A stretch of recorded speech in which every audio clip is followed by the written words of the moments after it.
Вормхолы — крайне загадочный кусок спейса. Порой ты встречаешь человек 20, которые не могут собрать на тебя 10 городов и решают полностью тебя проигнорировать.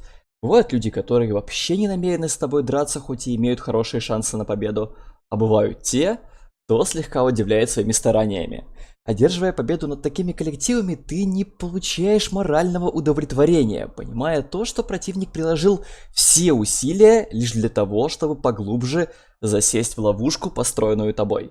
Всем привет, и это новое видео про PvP в Спейсе. На этот раз я буду один, а в моем распоряжении будет всего несколько капиталов, чья-то цитка и окно на сабкапе. Этот бой начинался как 1000 других боев в Вормхолах. Мою наглю поймали во время фарма. Не совсем так, конечно.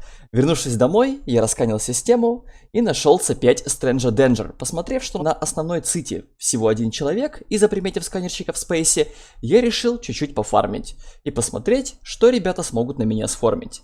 Первая аномалька была Стронгхолдом и пролетела по обычному таймингу. Второй стал Гаррисон, где из-за двух сабкапитальных пушек на моем дреде мне катастрофически не хватало ДПСа, и мой фарм был похож на страдания. Страдания продолжались уже более получаса, когда соседи не выдержали и, видимо, решили спасти мою наглю от провала. Так как у меня не было глаз на вражеской ците, я лишь слушал вормхол, ведущий к противнику, у меня не было понимания, что там формится. Так что, постояв немного на аномалии, я все же решил уйти, забрав с собой пару дикторов. Пока нагля была в варпе на Астрахус, я проверил, что у противника всего 2 человека в Фортизаре. Это меня достаточно сильно удивило, и приварпав на Астрахус, я попросту скинул тезер. Не знаю, что было в головах у тех парней, но мой план однозначно им понравился.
На всякий случай уточню, что в фите Дреда капитальные пушки.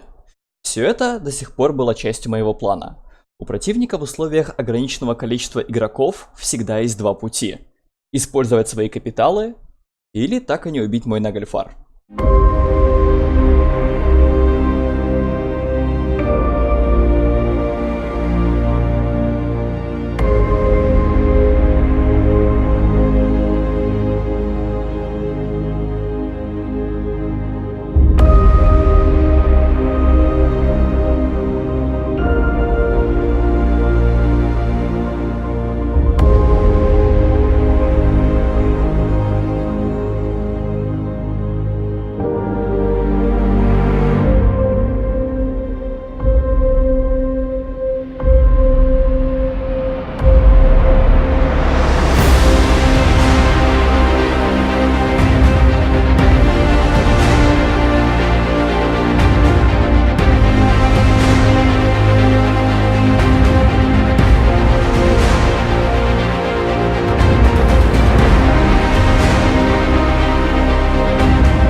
Звезды сошлись так, что когда я заезжал в этот вармхолл, я помог местному аборигену подефить его цитадели во время его отсутствия. Взамен я получил доступ к цитам. Я на удачу залогинил своего сканерщика и обнаружил доступ к контролю над Астрахусом и боевой фит. Не самый сильный, но это позволяло мне продолжать схлопывать свою ловушку.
какой-то момент противник набрал крит-массу.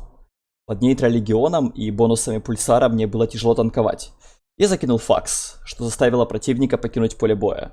Череда переплетений рандомных событий, мой отварп не на посса над Стадель, доступ, который мне удалось получить, наличие роли оператора и боевой фит Стадели, противник, который так и норовил то двигаться ко мне, то от меня, хлопательный факс, который я привез, чтобы закрывать фармхоллы на фарме. Все ради чего? Ради 10 лярдов исок, которые позволят мне существовать следующий месяц в игре. Можно сколько угодно ждать у Вармхолла погоды, наиболее удачных раскладов, собирать свой флот, который точно одолеет противника, найди 10 гвардов, которые защитят тебя, пару баллов, которые точно высушат противника. Можно просто рискнуть. Не самый хороший план, но он дает свои плоды. На этом все. Если вам понравился контент с Васпейсом, то можно ставить свои большие пальцы вверх. Спасибо, что посмотрели, и до встречи на стримах.